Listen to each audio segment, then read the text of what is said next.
Yeah, I didn't dress up. Sorry. Oh, that's right. You can hear me all right though, eh? Yeah, I can. Brilliant. Are you excited? Yes, I love talking about this. It's my favorite subject. Oh, literally, because I want to learn more about it myself, and I do have a few clients who are going through it. So literally, the first person I thought of is you to speak. Oh, thank you. Thanks, Chelsea. That's all right. But did you want to just kind of introduce yourself and what you do, who you help, and just tell us a bit more about that? Yeah, sure. So I'm Helen Ritchie. I am a what I call a clinical nutritionist. So I use the word clinical just to differentiate me from people that have done a 4 week nutrition course because I studied for 4 years to become Oh my um, God. a, a nutritional therapist, which actually means that I'm qualified to work with people on a one-to-one basis. So the whole purpose of nutritional therapy is really, treating somebody as an individual, as a whole, looking at what they're concerned about, why they're coming to see you, and trying to get to the root cause of the symptoms. So we're not just treating symptoms like a lot of Western medicine does. We're trying to find out what are the biochemical imbalances that are leading to these symptoms. So my speciality and my passion is about supporting menopausal women and perimenopausal women, which I will explain what the difference is, because that was a massive um, changing point in my life for me when I hit menopause 7 years ago. And it led to me actually losing my job in the corporate world, even though I was kind of ready to lose it anyway. It's still a bit traumatic. I was fired. Really? And yeah, and ultimately, after a lot of not necessarily trauma in the traditional sense, but distress, Yeah. I decided that, eventually being in my 50s, it wasn't too late to retrain to do something that I was really, really interested in. And so I qualified in 2021. And since then, I've been running my own private clinic, seeing people on a one-to-one.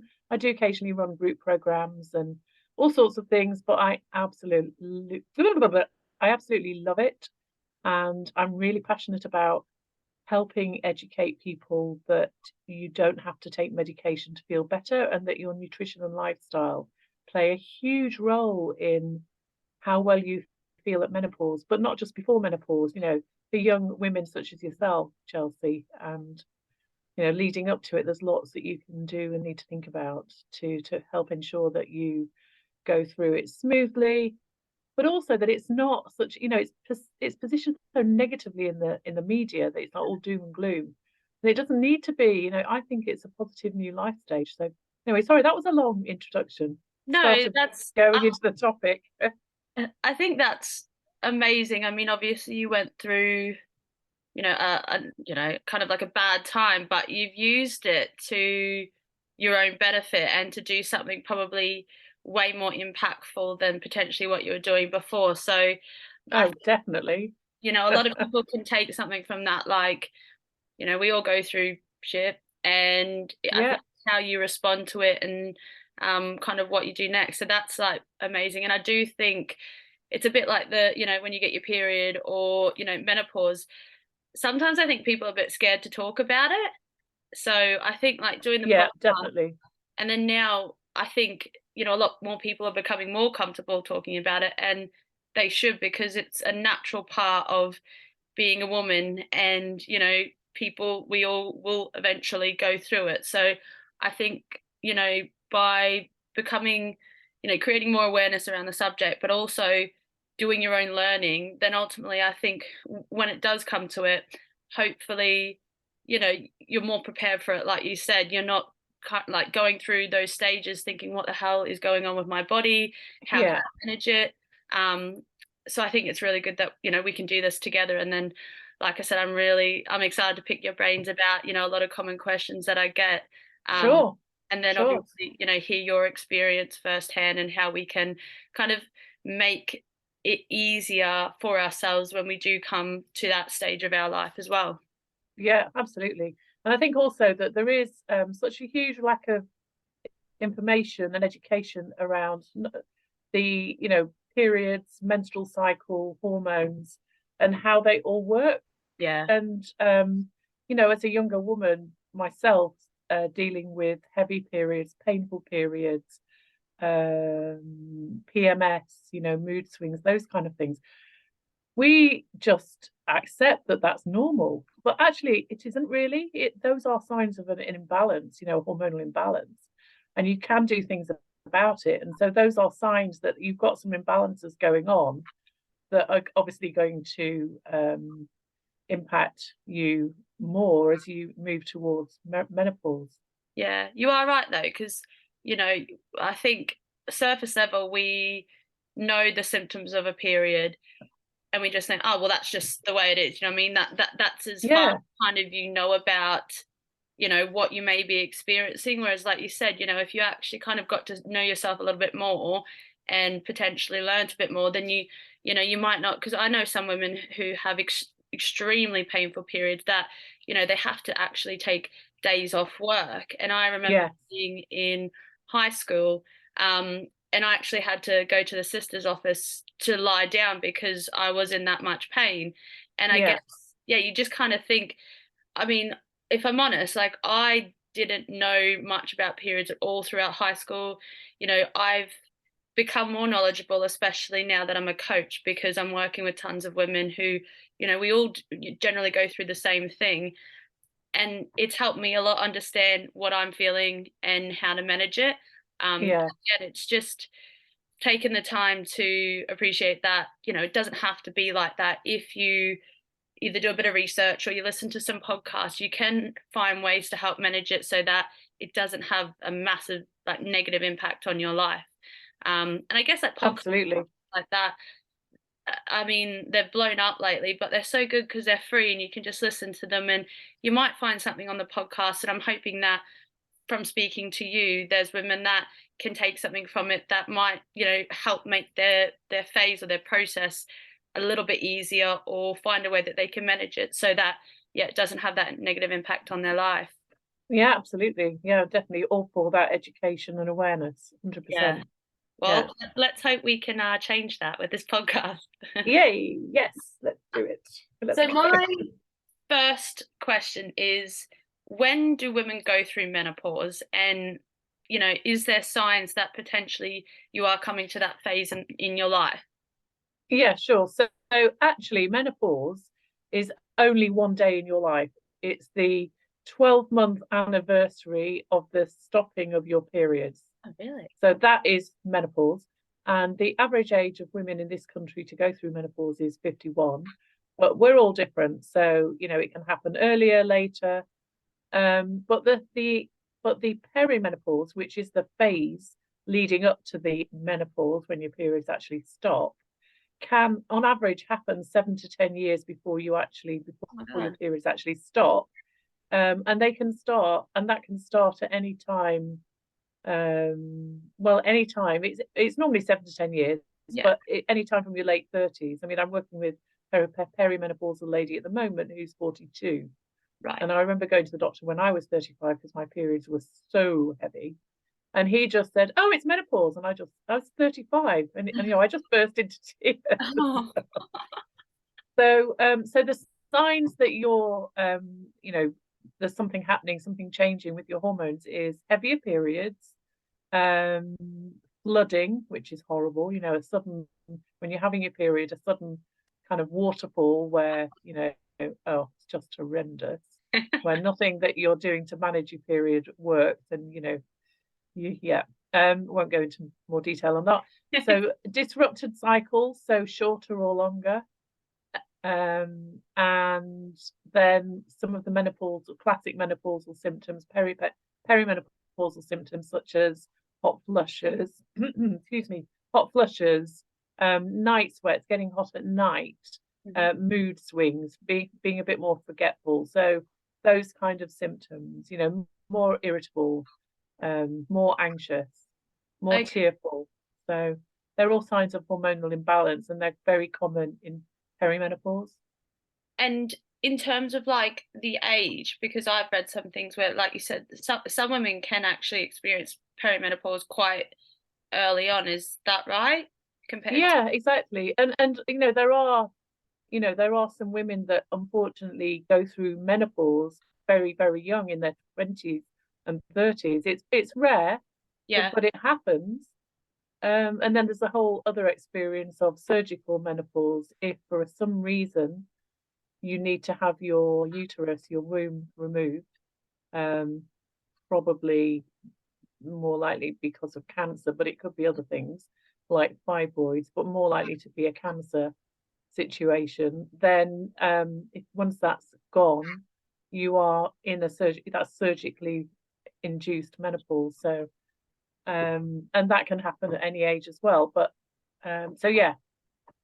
is there Hmm. is there a reason why someone may experience like early perimenopause, just say if it was in their 20s or 30s, compared to someone who may experience it later in life? Is there a particular reason, or just happen? Not as, yeah, I mean, not as far as I'm aware. It's just one of those things. I mean, I think we have to remember that we are all, we're genetically unique, Yeah. we're the result of a combination of our genetics, our culture, our lifestyle, our Mm. nutrition, all sorts of things. And I mean, normally what I say to people, because there's lots of genetic testing available now, that your genes are only a very small part of it. Your genes are, as we like to say, loading the gun, but the pulling the trigger is really your nutrition and your lifestyle. So how you lead your life will, just because you've got a certain set of genes doesn't mean to say you're more likely to experience cancer or this or that illness. It's more about how you live your lifestyle, and how you eat. Um, so, Yeah. so there isn't really a specific reason that I'm aware of. It is rare, so please, I don't want to really focus on that, because Yeah, of course. it's rare, and it's not the most common experience of most women. Okay, no, that's cool. Um, Yeah. Another question I have is what or how can you or what can you kind of incorporate into your life early on to make it easier when you do come to that, stage in your life? Yeah. So as I mentioned, the fact that if you are having periods and they're heavy, painful, you've got PMS and all those things, there's a sign of hormonal imbalance. So there's ways of eating and exercising and living that will help you create more of a balance in your life. And I can go through all of those. And to be honest, the earlier you start, the better. Mm. So, ideally, I don't know how old are you? You're in your 20s, aren't you? I'm turning 30 Um, this year. are you? Oh, Yeah. wow. Okay, well, you're still young. So the earlier you start educating yourself and understanding how your hormones work and what influences them, then the better experience you're going to have. And even better if you can start putting all the things in place that we can talk about, before you get to perimenopause. I mean, obviously, it's never too late. That's why I help women of all ages, but specifically peri and menopausal. But the earlier you start, the better experience you're likely to have. So, Okay. And what do and I think, yeah, yeah, sorry. I was going to say, and I think most people don't understand that hormones, I mean, it is very, very complex. When we're thinking about hormones, we tend to be just thinking about estrogen and Mm, progesterone, the two main sex hormones. Obviously, there's testosterone as well. But, there's more than 50 hormones in the body, and they all work together. It's a bit like an orchestra. So if one's out of whack, then everything else will be out of whack. So, and so the hormone that is the most important, I think, to get right, and you may most people probably won't even thought of this or even thought of it as a hormone, is insulin. And so why I'm talking about insulin is that the number one thing that's vital to feel good and healthy and manage all those symptoms is to manage your blood sugar, ensure your blood sugar is balanced. And that's where insulin comes in, because sugar is it's very dangerous when it hits your bloodstream. And so what happens is when you eat, well, we all know that sugar's bad for us, right? Sugar and sweets and cakes and chocolates. But what most people don't seem to appreciate also is that starchy food, especially very white carbs, refined carbs, the starch breaks down in the blood as sugar. So even though you think, oh, well, it's a piece of bread, it's not a sweetie, it still breaks down in your body as sugar, hits the bloodstream as sugar. So your body sees it as sugar. And so because sugar is so damaging, the hormone insulin pushes that sugar out of your blood into your cells where it's used for energy. But you only need a very small amount at any one time. You only need 1 teaspoon of sugar running in your blood at any one time. And if you've got more than that, it's dangerous. So it gets shoved off to the liver. Some of it's stored in as a store. But the rest of it, if you're not burning it there and then, it's laid down as fat. Right. So that's what, and it knocks all of your hormones out. There's so many different sort of enzymes and chemicals in the body, different chemical processes, that insulin makes everything worse. So that's why the number one thing for anybody, any woman at any age, is to think about your blood sugar balance. If your blood sugar is out of balance, you could have cravings, mood swings, feeling tired and lethargic, a slump. But your blood sugar and your insulin levels need to be kept with really, really narrow range to be healthy. So you might have heard of like low glycemic index, low glycemic load eating. That's what we're talking about. Is it so, like, a kind of a common question, and actually a question someone has asked, is that should you, or even when you've had your the 1 day of menopause and now you're post menopause, so to speak, should you be getting rid of carbs, or should you be reducing or managing how many carbs that you get into your diet in regards to that then? I mean, yes, but I think we need to kind of break down a bit, because carbs, there are healthy carbs, nutrient dense carbs. So carbs are in all vegetables, and vegetables are, in the main, apart from the very, very starchy ones, very, very healthy, and most people don't eat enough. So we're really mainly talking about the very refined white carbs, things like white rice, white bread, white pasta, and obviously sweets and cake. That goes without saying. We know that's sugar. But it's all the other ones. And we will all respond differently, but you need to keep your blood sugar balanced. And so the best way is to reduce them. Eat whole grains. So if you're eating white rice, switch to whole grain pasta. But it is about managing your blood sugar. And most people and most women that I see are also not eating enough protein. Yeah. And if you eat protein with carbs, it slows down that sugar release. Okay. So it's important. It's about meal combinations as well. But getting protein in earlier in the day is very important. So a protein-rich breakfast. So it will not only smooth out your blood sugar, so you'll feel better. It will help you keep feeling fuller longer. It will help you sleep unbelievably, because proteins are the basis for so many things in our body and processes. And if you don't get that protein in, like all the amino acids, your body starts to, it's very intelligent. Our bodies are very intelligent. We're primed for survival. So if you're not getting those amino acids in early, your body can encourage you to eat, to feel more hungry, because it's worried that it's not going to get them in. Yeah.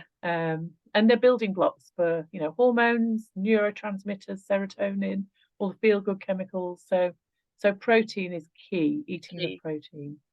Yeah. And I think in terms of that, I mean, it's a bit like, if you're trying to lose fat, some women think that it's like one size fits all, when it's just not that way. And like, that's something that I try and relay in my messages, that, just because your friend is following a specific diet or exercise routine doesn't mean that that routine or that diet's going to work for you, because you're an individual person, different preferences. Obviously, you've got different things going on within your body. You might be at a different stage. So you shouldn't just kind of take something off the internet or follow a random diet because you've seen that your friend has lost X, Y, and Z. So you must be able to do it. But you try it and it doesn't work as well for you, and then you get disheartened. Absolutely. Yeah. And it's also trial and error. Again, it's like, when you start a new exercise routine or whatever, until you kind of try something and see if you like it or see if it works, you don't know. And it's not No, a failure or to say that you're not going to lose your, the weight loss goals that you have. It just means that, if something didn't work for you, you need to explore other avenues and see what will. And then absolutely. Totally. also that way, I think, because when people try and follow diets or exercise routines that others do, 9 times out of 10 it won't work because it doesn't fit into their lifestyle. So it's not something that Exactly. they can maintain. And I think when hopefully, women start realizing it's not a one size fits all. There's no right or wrong. I mean, you got the basic principles to weight loss or fat loss, but you can achieve that in so many different ways that Yeah, and that's the main aim is like achieving your fat loss goals, but then being able to maintain it lifelong and exactly. yeah. Yes. I'm really anti-diet. So Mm, what I'm educating people about is, helping them understand how all these different foods affect their body so that they can make a choice and the right choices for them. mm, And, we all have days where we want to go off and stuff our faces with burgers or cake or whatever it is. And that's fine as long as it's just not every day, yeah, you know? And we've just been through Christmas, and that is the time where people eat a lot of things that they don't normally eat, and people tend to put on weight. But that's fine as well. It's Christmas, it's gone now. Let's move into the new year with, and get back to eating healthily how we know we should eat. So I hate the word diet because they're proven not to work. Because if they involve a lot of restriction and can't have this, can't have that, and that I'm on a diet, it's psychologically damaging, I yeah. think. And I think Um, like the perception around diets, I mean, I think it is getting better because you're getting more, coaches out there that are becoming better educated. But, when people think of a diet, they think, oh, restrictive, they think miserable, yeah, they think they have to yes, avoid social occasions and yeah, eat boring ads. And it's really not like that. Although no, because as soon as I think of diet, well, not me, but some clients think of diet, I think, oh God, you know, yes, I'm not going to be able to enjoy my life. And I just think, and again, the message that I'm trying to get across is that you just got to be okay with the process taking a bit longer. But if that means you can go to social occasions, spend time with friends and family, still eat the food you like, but also achieve your fat loss goals, and that's okay. Like, yeah, wouldn't you rather get the best of both worlds, even if it does take you a bit longer, than yeah, do something absolutely, yeah. restrictive that is miserable, that you don't like the foods that you're eating, and that No, makes no, it's never it going to work. it It's never doesn't, going to does work it? if you don't like what you're eating. I But what know. I say to people, because I have quite a lot of people coming to me for weight loss, women, and because weight gain is a part of menopause as Yeah, well, is that it's consistency is key. It's a long game. We're playing the long game.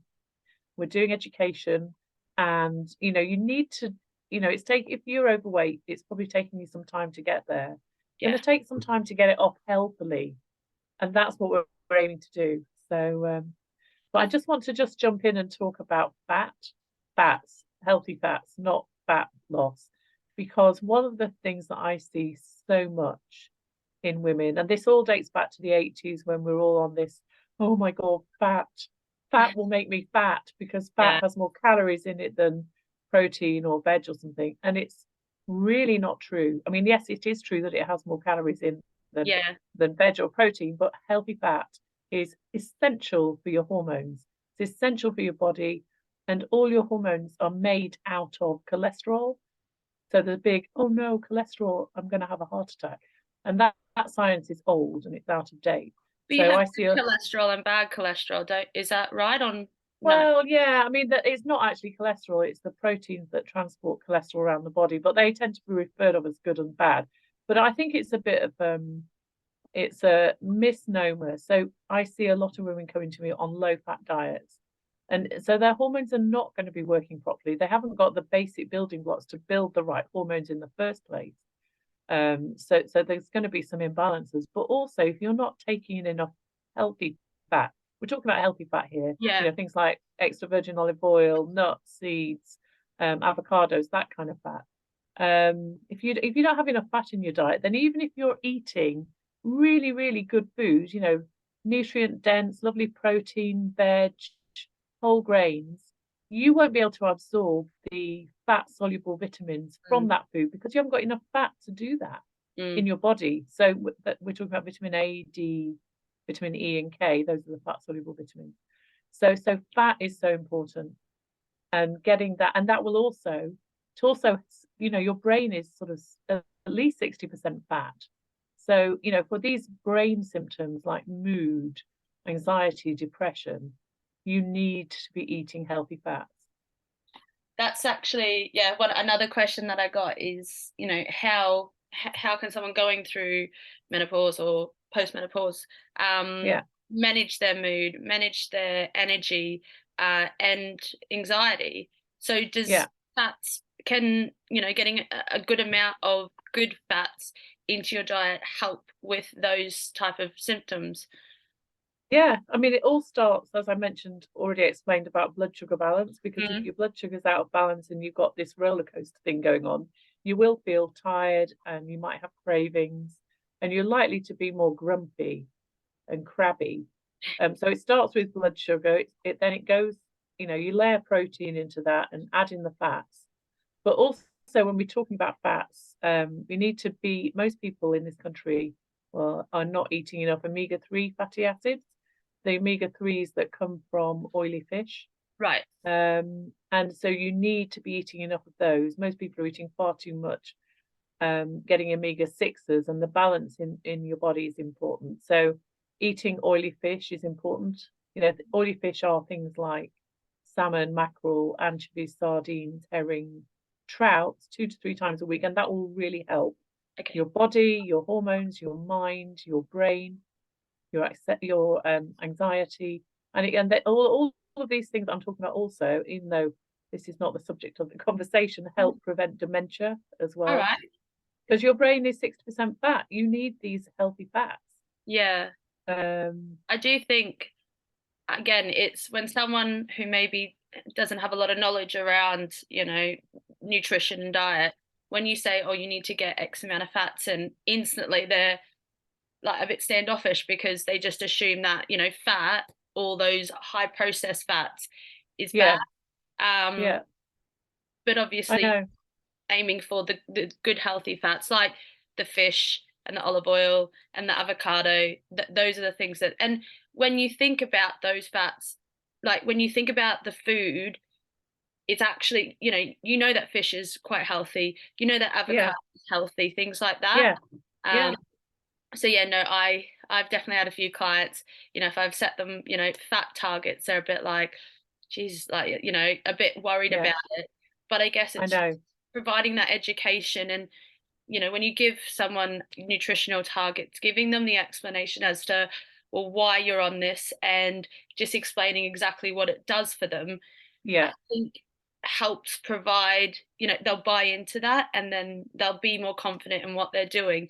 And I think as coaches, that's our job.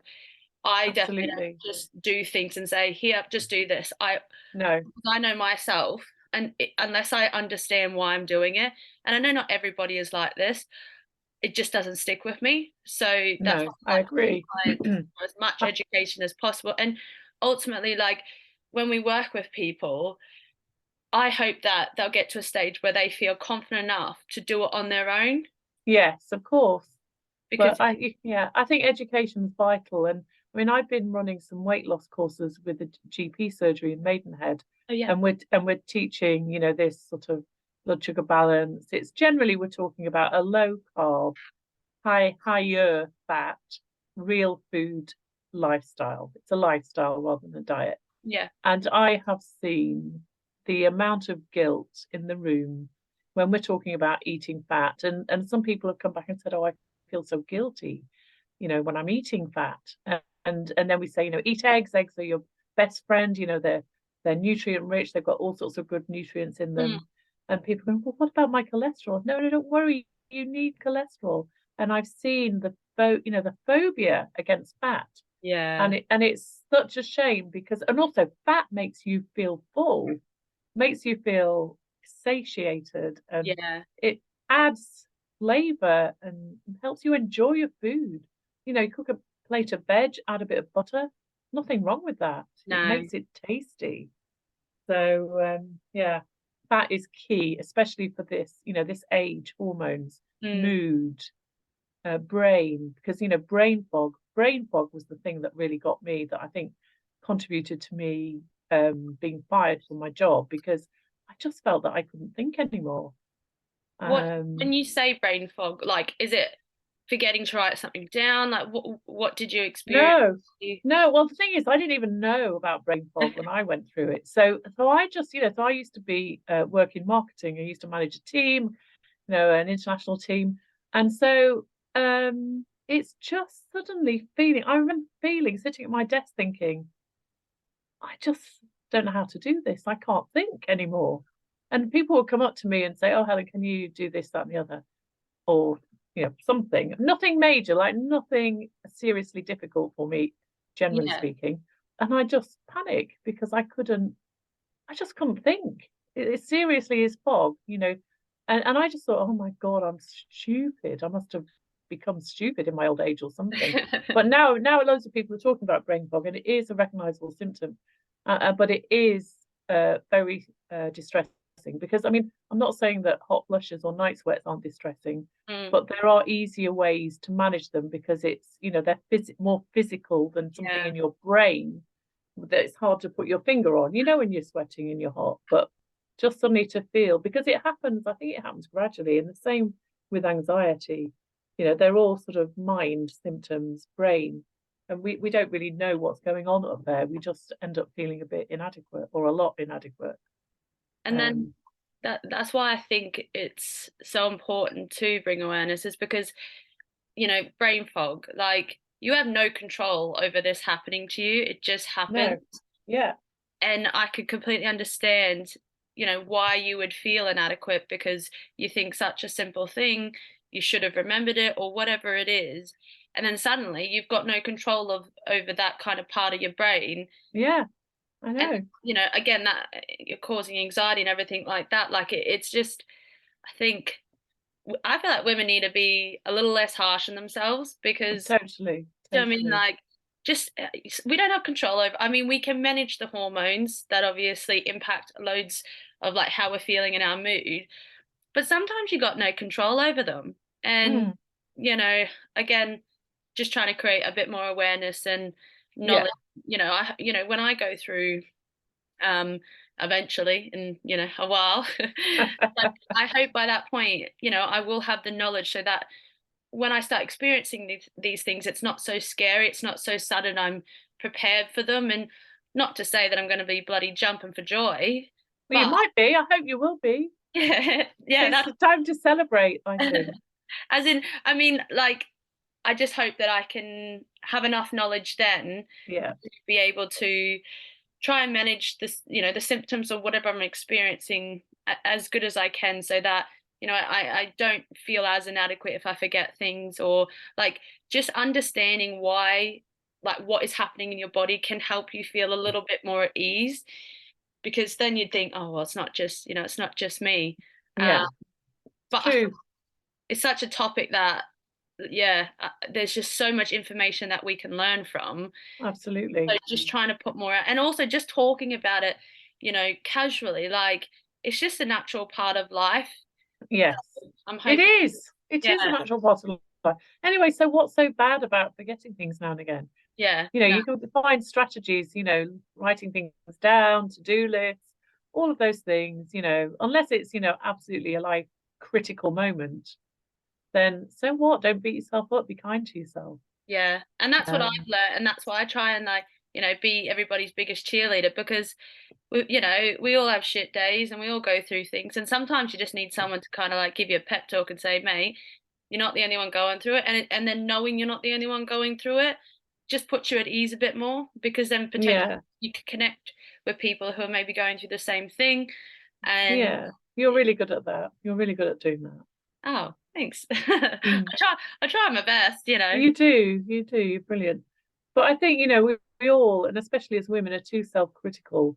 And the way we talk to ourselves, the little voice in the head, it's so bad. And if you try and stop and think, would I talk to my best friend like this? Or Yeah. your mum or somebody, sister? No, you probably wouldn't. So don't talk to yourself like that either. No. I Don't think beat yourself up. Yeah, and I think that's a good way to put it. And I know myself sometimes that I'm very hard on myself, but asking, yourself the question, would I speak to my mum or my best friend like that? And then pretty much everybody would say no, because what you're thinking Exactly. is horrendous. So then, I think working on that aspect as well. I mean, that it's a mental challenge and it's hard, and managing your mind it can be extremely hard, but you know, I positivity and saying good things and giving yourself compliments, I think it does make you feel better and kind of pull you It out of does. that slump. Yeah, absolutely. And so does exercise. I think exercise is really important for your mind, not just for your body and being healthy, but for your mind as well. Definitely. In terms of, I've got one more kind of particular question, and then I've got a Yeah, sure. Yeah, is there, because weight gain is quite a common thing to happen when you go through that phase, yeah, yeah, is there, again, is it just to do with the hormones? And I've spoke to a lot of women who say they always get, that where they store their fat is mostly around the stomach area. So yeah. That's is common. Yeah. it, like, why is that potentially, and is there anything you can do about it, so to speak? Yeah. Okay. So there's a number of reasons why we tend to gain weight and also change shape. I've noticed I never used to have a stomach, a belly, until I went through menopause. But so one of the reasons is that as you age, you need fewer overall calories. So there's 15% drop in metabolic rate. So you don't need to be eating as much as you did when you're younger. Problem is that the drop in metabolic rate can affect your ability to hang on to muscles. So weight bearing exercise is really important to make sure that you're, sending the message to your muscles that they need to be strong and also eating enough protein. So that's one thing. So if you just keep eating the same way you've eaten for the last 10 years, you will put on weight just because of that, purely because of that. But the next most important reason, I already talked about insulin, and this is the biggest reason. As you get towards perimenopause, menopause, your body becomes more resistant to insulin. So it means that the carbs and the sugars that you've been eating, you can't process it as well. Um, so that means that as I mentioned when I was describing, the fact if your blood sugar's out of balance, you Mhm. produce insulin, and if you only need a very small amount in your blood at any one time, and if it's not being used, it goes off to your liver and it's stored as fat.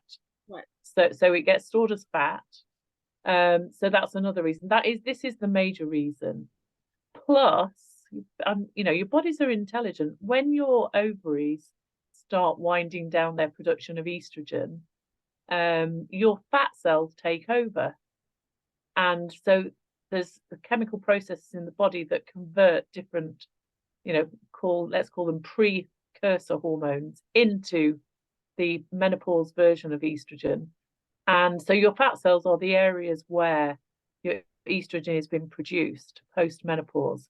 And they're produced by precursors that are made in the ovaries and adrenal glands, and they're made also from testosterone. So, for example, if you are highly stressed and your adrenal glands are pumping out the stress hormone cortisol, there's going to be no room in those adrenal glands to pump out the precursor hormones that your fat cells need to turn into estrogen. So your body will be thinking, hey, we're perimenopause, we're approaching estrogen, lower levels of estrogen coming from the ovaries. I'm going to lay down some more fat so that there's not going to be a major shortage when the time comes. So that is one of the reasons. That's a big reason why, and why you have it around the belly as well, and also increasingly, around the hips and thighs, belly. So yeah, those are the main reasons. And poor diets, too many carbs, too Yeah. many processed foods, too many toxins, and anything that you eat that your body can't process, anything toxic to the body, not obviously going to kill you. But things like artificial sweeteners are really bad, and a lot of the chemicals in household products and personal care products, your Really? body doesn't know what to do with it. It gets stored in a fat cell. So that's another reason why you need to lose weight very slowly, because as your fat cells are shrinking, you're releasing some of those toxins into the blood, and they need to be, got rid of through the liver. So yeah, they can get stored in. So they can be one of the causes of resistant weight gain.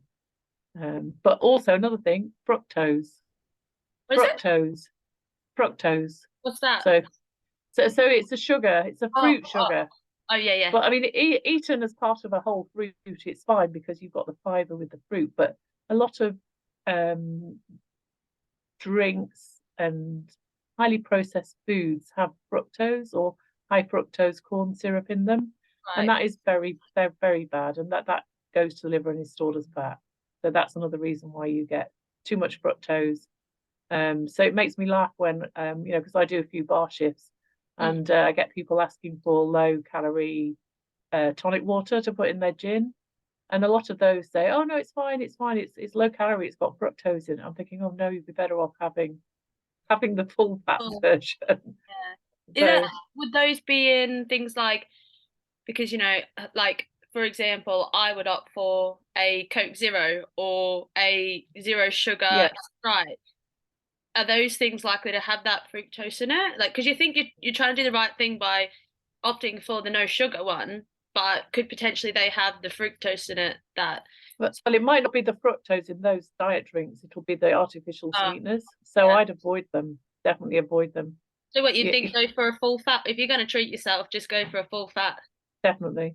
Yeah. Yeah, try not to drink too many of them, but don't go for the diet ones, because again, those sweeteners are much more sweet than sugar. So again, they trick your body into thinking it's gonna get a load of sugar in, so your insulin level rises too high. So you get this. It all comes back to blood sugar in the end. Mm. This is the key for all of this. It really is, as well as the other things we talked about. But yeah, I would avoid fizzy drinks completely if you can, apart from sparkling water. But don't go for the diet drinks. They're not doing you any favor. And they're really good for your gut. We haven't even talked about the gut, the gut microbiome, which is a massive area of impact. Sweeteners are bad for those, as are alcohol, full stop. But hey. Maybe we can. What it'd be good to maybe organize another podcast. I've got a couple more questions if you don't mind. Yeah, Um, sure. maybe we could do another podcast where we focus more on the gut Yes. and just me to pick your brains for my benefit and for everyone else's as well. Yeah, of course, of course. A question. So HRT Yes. is that what is that a medication that helps regulate hormones? Is that how it works with someone? So HRT is hormone replacement therapy. So when you get to perimenopause and menopause, your estrogen and progesterone, well, in perimenopause, what tends to be is that your estrogen can be higher, but your progesterone can be lower, but it's causing a lot of symptoms. But generally in menopause, your estrogen levels are low, your progesterone levels are low. Mm. And if you've got all of these other things, your diet is not great, your blood sugar's imbalanced, you're not eating enough fat, you're not exercising, you're not sleeping, you've got overstress, and your symptoms are pretty bad, then so taking the hormones will boost your hormone levels Right. to pre-menopause levels. So yes, that's why they can be really helpful for a lot of women, but they are, I fear, being positioned as a bit of a magic pill solution. Yeah. And they can be really life-saving, especially if you're having very traumatic symptoms like I had, brain fog. But I wasn't able to take them because I had breast cancer, which we haven't even gone into, 2 or 3 years before I went through menopause. And so if you've got a history of breast cancer, you can't take HRT, hormone replacement therapy, because of the risks of increased risk of cancer, which are low Mm. overall, but if you've got that history, that you won't be prescribed them.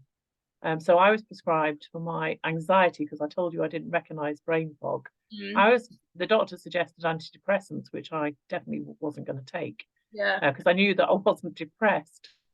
So So yeah, HRT can be a lifesaver, but all of these things that we're talking about, nutrition and lifestyle, they really should be things that you're doing anyway, because Yeah, once you've been through menopause, you've potentially got another like possibly even 50 years left, half your life left. yeah. And what about healthy aging? All these factors that I've talked about are key for healthy aging. Um, I think, I mean, like you said, diet and exercise, I don't think people recognize the impact it has on their life. And no, there's probably a lot of things out there that, with a good, nutrition plan and diet, exercise yeah, can be managed without potential medication. I'm not saying, I mean, there's different, everything's individual, yeah, but, of course, I, if I was going through something, personally, I would like to try exercise and diet before going onto some sort of medication because, like you said, it's about living a long and healthy lifestyle and, eating well and yeah, exercising. It makes you feel good. Yeah, sometimes you don't want to do it. We don't have the motivation, but that's why I have sure, an approach of doesn't matter how long it takes, as long as you're getting up every day and you're trying your best to either exercise or eat well, or at least just improve the quality of your life a little bit better, then that is the main thing. Um, absolutely. Yeah, I mean, did I mention I'm working with a 42-year-old woman at the moment who had, hot, mood swings, hot flushes Mhm. with nausea, putting on weight, and she's working with me because she wants to try the nutrition and lifestyle approach before she goes back to the doctor to see whether she wants to take any hormones. Um, so brilliant. That's your ideal client. Yeah, Um, absolutely. but all medication. I mean, unfortunately, our doctors just don't have enough time to sit and talk to you and Mm, build a big picture of who you are and what's going on in your life. And so it's too easy to just write out a prescription. And yeah, all prescription medications have side effects. So we need to be aware of that. But for me, I don't want to discourage anybody from taking it if they feel they need to. of course not. Um, but I did actually work with one lady last week who was taking HRT, but she came to me for weight loss. And by the end of the program, working with me, she had to go and get her HRT levels reduced. So it just goes to show that it does make a difference. I mean, I know it does, but it's very difficult to measure unless you're testing all the time. Yeah. But So I think for us, we know certain things. That's why we're coaches. That's why we're trying to put the message out there. But when a yeah, client gets it and they see it happening to themselves, it's like yeah, it's a light bulb that goes off in their head, and suddenly you've just, and it probably sounds corny, but you've just changed someone's life like for the rest of their life. absolutely. So That's like why it's so rewarding doing this work it because you really, are changing people's lives. I know. And I like for us, we like the client, they're obviously, yes, they're seeing these results that maybe they've never seen before. But when they get it, it's like, yeah, I mean, I don't have Yeah, kids or, I'm not, when a teacher teaches a child something and they're able to write for the first time or spell, it's like, yeah, it's such an amazing feeling. it Um, is. just knowing that, and, you're changing someone's life in this regard. And it doesn't have I think people think that nutrition exercise is hard because you must have to exercise 6 days a week, you must have to eat a really restrictive diet, and it really isn't. It's No, no. And and and actually that's a good point. I just wanted to mention briefly that the age old thing, to lose weight or to feel good, you've got to up your exercise level. I see a lot of women that are over exercising, and that is a stress on the body. So that will knock your hormones out as well. So it's doing the right kind of exercise and not too much of it. So, we talked about weight bearing, that's important. yeah, strength. More important at this point, strength. Yeah, building for your muscles and your bones.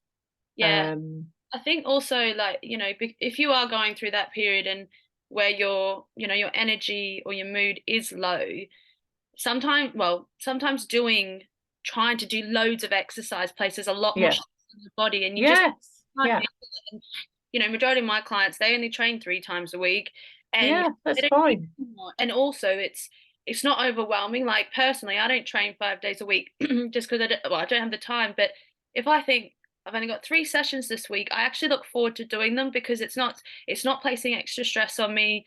They're different, and I think it's the feeling of feeling like you can actually manage it, because when you got too much going on, you're trying to do all these things, a lot of the time people just give up because they can't maintain that. And you know Yeah, it's too when, unrealistic, isn't it? yeah, Unrealistic. and Yeah, of exercise and nutrition, like it should be enjoyable. And we course. shouldn't be thinking, I mean, some days, let's be honest, I'll be like, oh gosh, I don't know if I'm motivated to do it. But just having the mindset of, I get to do this, I get to eat well, I get to train. If that means you get to live an extra 20 years or whatever it is, like that is what you should be aiming for. That, the long-term approach. Absolutely. Yeah, Absolutely. And it's not just living an extra 20 years, it's living a healthily, not living in ill health or poor health. exactly. Because all of these factors play a huge role. Because I think the number one cause of death in women in this country is heart disease. And all of these factors that we're talking about are vital for avoiding heart disease: exercise, nutrition, managing your blood sugar, eating enough protein, eating enough fat, healthy fat. They're all vital. And finally, sleep. We haven't talked about sleep, Oh, which obviously is yeah, a whole subject in its own right. But really is. sleep, getting enough sleep is one of the most important things you can do for everything, for your weight, for your mood, for your hormones. So getting 7 to 8 hours of sleep a night, quality sleep, is very important without changing anything you eat. Mm. That's something to focus on. But we could do a whole podcast on sleep. No, I'm writing down notes so that next time we talk, I've set myself, because I'll be honest, last 6 months I ran on maybe 6 hours of sleep most night, which I know is not good. So that's why Yeah, this year, I'm setting myself. I'm trying to be in my room by 9 o'clock. I want to get at least 7 hours. I know people find it very hard to wind down. I'm decided to start journaling. Um, that's really good. Yeah, winding down is key. We need a bedtime routine like babies I and know. kiddies. Yeah, So easy to sit in front of the tally, but again, it's instant gratification, and there's a lot of yeah, things, like I'm trying to remind myself, like, yeah, it'd be nice to sit there for an extra half an hour watching Friends. yeah, I know. Future me won't benefit from that. When I have to get up at 4:30 the next day, work 8 hours, and then do some more clients, like, I'm gonna be wrecked, and I want to make sure that I'm showing up as my best self every day Yeah, for people that come to me for help or training. Um, and yeah, I do think sleep is massively overlooked, but it is. that will definitely be yeah, I've got that on my notes. But I just one last thing. I know I keep saying one Yeah, last no, it's fine. It's fine. It's fine. in regards to resistance training, Yeah, a lot of the stuff that I've read and heard, and which I believe is, when we get older as women, our bone density decreases. yes, yeah, As you spoke about, we do tend to lose muscle mass. So yeah, I want to know how, because what I used to take some of the classes at 5 Star, your smash yes. strength training. You You really helped me with that though, Chelsea. You really did. You were amazing. Yeah. yeah, but I remember when I'd suggest a weight to you and you're like, no, I can't do that. And I was like, just give it a go, do 1 or 2 reps, and if you can't do it, we'll stop. And lo and behold, you could do it, couldn't you? I know, but that's the thing, you kind of need the encouragement because we're scared, I think, of lifting too heavy weights and damaging ourselves. But going back to the question, I mean, yeah, when I met you last September, not last year, the year before, Yeah. I'd just been diagnosed with osteoporosis. So that is one of the things that can happen to women, Mm. more women than men. And that is linked to menopause because low estrogen levels, estrogen is protective. So that's why I started coming to your strength classes because one of the things you can do, people think that bone's dead, but it's not, it's a live tissue. So Mm. doing the strength, lifting the weights, weight bearing exercise is sending a message to your bones through the muscles that they need to be strong. It's giving them a message that they need to be strong, that they need to keep rebuilding, not just because constantly everything in our bodies is breaking down and building up again, but the bones need to be continuously building up, not just breaking down and causing loss of bone mineral density.